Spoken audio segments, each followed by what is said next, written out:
And I assume these are also the key reasons for the companies to decarbonize, right? Because not many companies are really motivated to do so. Some keep this conscious approach to the environment and they have the goals, but then I think for smaller companies it's a little bit more difficult because it requires the investment the company might not be able to do at the moment, but they're still forced to change. Is it? Yeah, I think the answer is starting from the size of the company and the impact of those company activities to the society. We, as a trucking sector, we are big. Here in Lithuania, we are a very big trucking sector.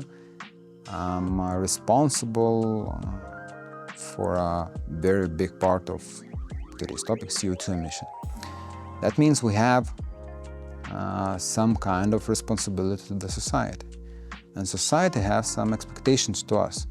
So I would say this is a general umbrella where everything starts, that we have some responsibility to our ecosystem where we are providing our services, where we work and live. And then it means that you need to do something. And what you have to do, you're looking at this regulation which sets out the goals. And for bigger companies, I would say that it's an easy thing to do. But when there is a demand from your clients, for example, when there is a demand from people, from the end users who are buying services from you, and then you start to think that, well, I need to adapt my activities to the rules of some regulations and directives which sets out some goals for the CO2 emission level, and because that means that I won't have any clients in the future, maybe. So yep, companies need to do that. Whether it's easier for bigger ones and smaller ones, I believe bigger ones are better seen in the society and better seen in the environment, that everybody knows you, everybody knows about your activities, the amount of your activities. So smaller companies are a bit in the shadow. They have a less number of operations, so it means that their CO2 emission and contribution to the CO2 emission level is lower. Another issue is, again, finances. For smaller companies to get finances to invest in the solutions which would be less which bring less pollution to the environment is not so easy, because, I mean, where to get it? I mean, you need to have some financial background if you want to receive money from, like a loan from a bank or the finance from the European funds or national funds. And they don't have, I would say, this administrative capacity to do that, and it's not so easy for them. So for bigger companies, it's more easier. I wonder if that's also one of the factors that affects bankruptcies in transport logistics. Yep, I mean, we are heard that 2024 is the year of the bankruptcies in transport sector. I wouldn't say that it's related with the environmental policy.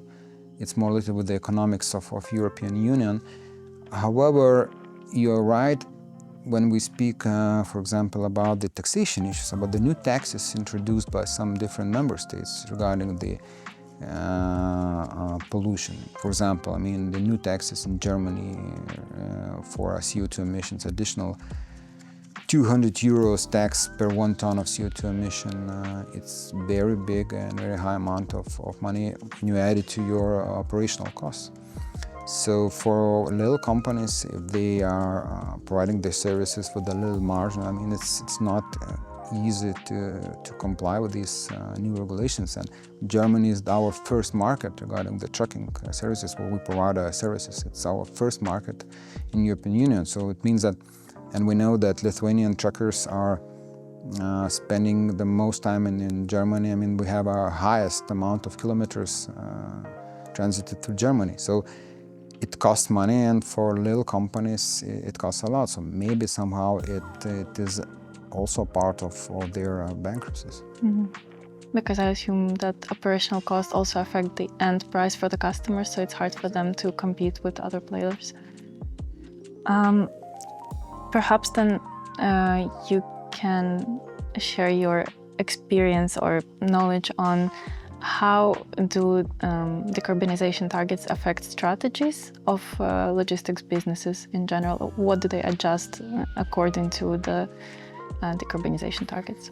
Yeah, I mean, strategy, when we speak about strategy, I understand and I want to understand that it's a long-term procedure. I mean, the strategy is not a short-term decision, it's a long-term decision, and especially when we speak about, the big companies, they have to find a way to put new goals of their activities and their strategies.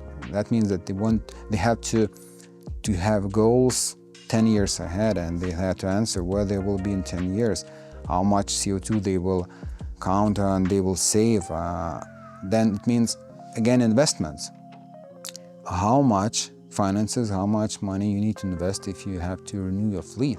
Because Lithuania is we have one of the highest numbers regarding the investments in the fleet of the trucks. We have the newest fleet of the trucking industry in European Union. We counted that, and in the last 5 years, Lithuanian companies invested 3.5 billion euros in the trucks. I mean, in the fleet renewal. That means for the bigger companies, which has a lot of trucks in their fleet, you need to make decisions regarding the finances, where you will get the finances, loans, etc., and how much money you will need to invest to renew your fleet. I mean, we can imagine, for example, a company with the 1,000 of your trucks, how much finances they need to get to buy the EV trucks or hydrogen trucks. Hypothetically, if there will be there in the market. I mean, they're still not on the market, but maybe in 5 or 10 years we'll have it. And then you need to count what will happen. I mean, how much money you will spend in next 5 or 10 years when you will have to renew it. Then again, we're coming back to the operational cost. You need to change everything in your company. Investments and long-term investments into into the staff and the people working in your company, and regulatory compliance. I mean, everything is around this: investments, regulatory compliance, people. But those investments and those compliances need to be done in your strategies for a long-term planning. It will take a long time to do so, but I mean, everything is around the amounts you can devote to it. So strategy is investments, and investments is your own money. So this is the biggest issue I see here when we speak about the private companies. Because it also seems like you have to think few steps in advance. Yep. But what if you make a mistake on step 3? That means that instantly you have to adjust your strategy and be flexible. Exactly. I mean, and what to do when you have to convince your board of directors, for example, that you need to invest and you will be here in 5 or 10 years, but you need to spend 20, 30 million euros for that. And you are right. And if we make a mistake, you shouldn't buy maybe electric trucks, because maybe in 5 years there will be a hydrogen trucks and the infrastructure for a hydrogen trucks. So what we'll do then, or maybe even if it's also related with electricity, but maybe there will be other options of fuels, or synthetic fuels or biofuels, more spread in European Union, but you have already invested in EV vehicles. So it's not an easy question to answer, and that's why maybe we can come back to your previous question regarding the reluctance of the businesses. Because it means, again, you need to make an investments now and decisions now, but you don't know the end result. And this is the issue why companies are not jumping in these black waters. We're still waiting. We're still waiting for the policies, directions of the policymakers, of the legislators, researchers and scientists, what they will do. And then again, the role of the manufacturers. Because us, I mean, our environment, our business, our trucking business companies, we are service providers. We are using options which is now on the table, which is now in the market. But we're not manufacturing trucks. So it's also an issue. I mean, because you're dependent on manufacturers. You're dependent on that, yeah. So this is the let's say the game of the whole chain. It's like they say, tango is not danced by one person. I mean, you need to play two or three, or it's like when I heard in one conference that together is a word which is now very high. And what is your opinion about it? How important it is to talk to each other? Because I already understand that the stakeholders chain is very complex and very long when it comes to transport in Europe and in like international transport in general. But how important it is that all these parties collaborate? The main thing is if we want to reach goal, I mean, if we want to reach targets which is set out in these regulations, and which we agree with, we need to do a job together, because it's impossible. Like I mentioned before, I mean, we are only one part of the whole chain. Everything starts from the regulations, then manufacturers, then scientists and researchers regarding the fuel or energy, and then the technological decisions regarding the cars, the trucking industry and everything else, and then the end users, for example, the last mile delivery, what we will do with that one. I heard already that there's an NGO which set few interesting new trends in the future regarding the last mile delivery. They are thinking about the cargo bikes, which would bring the cargo or the parcels to the customer. Oh. And it's very like interesting. Food delivery. Yeah, like a food delivery. It's like cargo bikes. It's a new trend. I mean, so all the chain, all the parts of the chain has to communicate each other, and the problem is that we don't have such kind of format. When we have discussions with our national governments or the decision makers or legislators in Brussels, we see that there is participating some people from, for example, European Commission or other directorates. Then there are us, truckers, for example, and the companies or associations. And then we have national governments or some other NGOs. And there is no manufacturers in front of the table. I mean, the people, the companies who are building cars and etc. So we need to gather together and to speak about it and to discuss who sees and how they see the future. Because I know that, for example, some of the biggest trucker manufacturers, they don't discuss only regarding the energy. They also think and discuss and try to find the ways and invest in the scientific researches regarding the material which they use when they are manufacturing truck. They want to change metal with something else, which is also a big part of the pollution. I mean, so, and we as a service providers, we maybe sometimes we think that it's not related to us how this truck will look like or which material will be used to bring it on the road. But everybody agrees. If we want to find if we want to reach the goal, and if you want to reduce the emissions, we need to work together. I mean, no other option. Governments, service providers, manufacturers, scientists, everybody has to sit on one table. So it's not just one, like, for example, carrier's responsibility to decarbonize? No carriers. I mean, I don't agree with that at all. I mean, it's not the responsibility of the carrier. I mean, somehow it happened that when we speak about the pollution of the transport, everybody looks into the trucking company. No, we association, don't have any trucks, but still, I'm ready. I got used to speak as a company or as a trucking business representative. We would buy anything which is the newest thing in the market. I mean, just give it to us. And I know I hear it from the companies. I mean, but there's no alternatives in the market. Lithuanian trucking age, I mentioned already, the age of the truck in Lithuania is around 2 or 3 years. So it's a new trucks, and there's no newer trucks. We have the emission systems now, the very last one is Euro 6.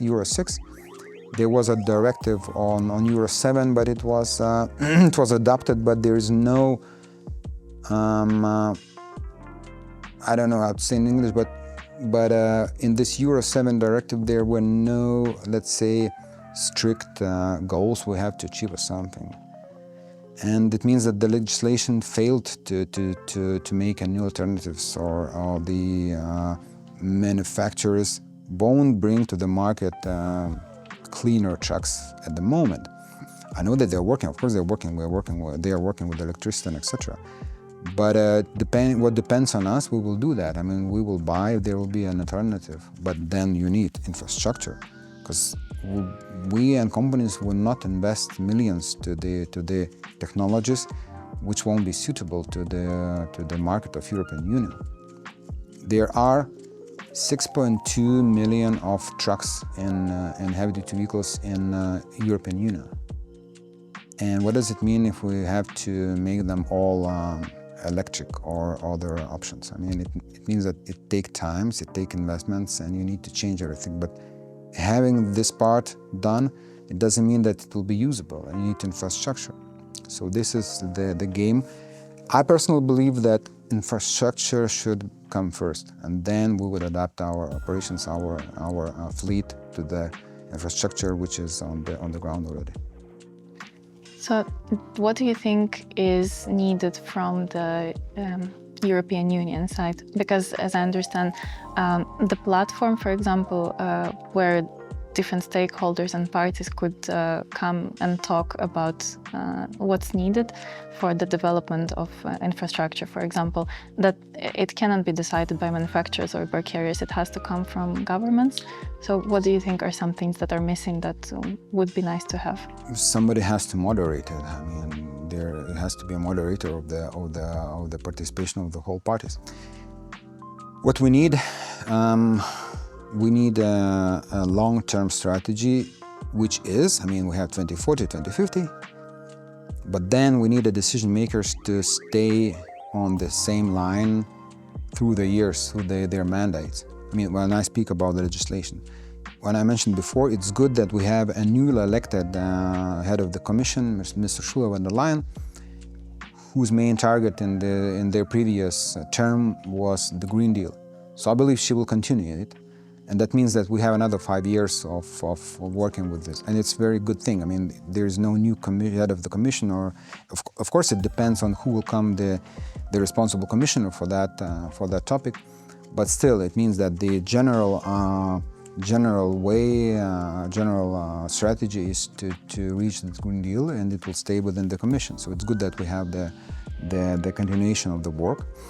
Another thing is, of course, we need to gather together, and we need more formats of gathering together. It means have in mind all chains of all parts of the chain of the logistics, service providers, end users, manufacturers, scientists, finance providers. Everything has to sit on one table, so we need to discuss. And then, of course, we need. Some of my colleagues said that we need stricter rules. Maybe, because if there won't be any strict rules, no goals set, I mean, we won't do anything then. So, yep, and then we need a wish. We need a wish to change, and we need a wish to change from ourselves. And the thing is that we have to act more actively, because the population is growing up. There's studies made that, for example, in Asia, and something similar will happen in the European region, the amount of cargo will double by 2030. It means that if we want to reduce the CO2 emissions from the service providers, of the ones who are bringing cargo to our homes, on our tables, we need to act more actively, and this starts from ourselves. So I understand it would be difficult to make any prognosis for 2050, but according to your current knowledge and the tendencies that you see, exist on the market, what do you think would our future look like? In a nutshell, I would say the change will happen. I believe the change will happen, but it take a bit longer. It take a bit longer because there are things or issues we cannot prognose and we cannot forecast. War, energy crisis. If we can invest in the scientific researches, if we can invest and try to change our operational behavior of the company, for example, we can put new rules in the laws. We can do that, but there are issues which we cannot forecast and which cannot plan. And I mentioned before, the population is growing, the amount of cargo is growing, the consumption is growing, and that means that change will happen, but it will take time. I'm an optimistic person personally, but when we speak about these professional things, I'm a bit pessimistic. It will not happen until 2040, 2050. It will take maybe a longer time, but it will happen. So this is my only one prognosis, that it will happen and we will reach our goals, but maybe it will take a bit longer than we expect. Okay. And perhaps you have any message you would like to share with our listeners as we're closing this episode? Yeah, I mean, the main message is start from ourselves and believe in this future goal. Because we all live in this one ecosystem, one society, and we all are responsible for the brighter future of our kids, of new generations. Not only businesses or transport companies are responsible for that. Everyone is responsible for that, because I mean, we need to understand that we are the consumers of these companies, which we then show that they are the biggest contributors to the CO2 emissions. So it means that let's start from us and know that it's only us. We are only the ones who are responsible for the future. So that's my message. Let's work together. Let's do that. Thank you very much, Povilas. It was a pleasure to have you here. I'm very glad you found time to join us. And I would also like to thank our listeners for joining us for today's episode. If you would like to learn more about sustainability, please visit our website and follow us on social media. I will see you next time.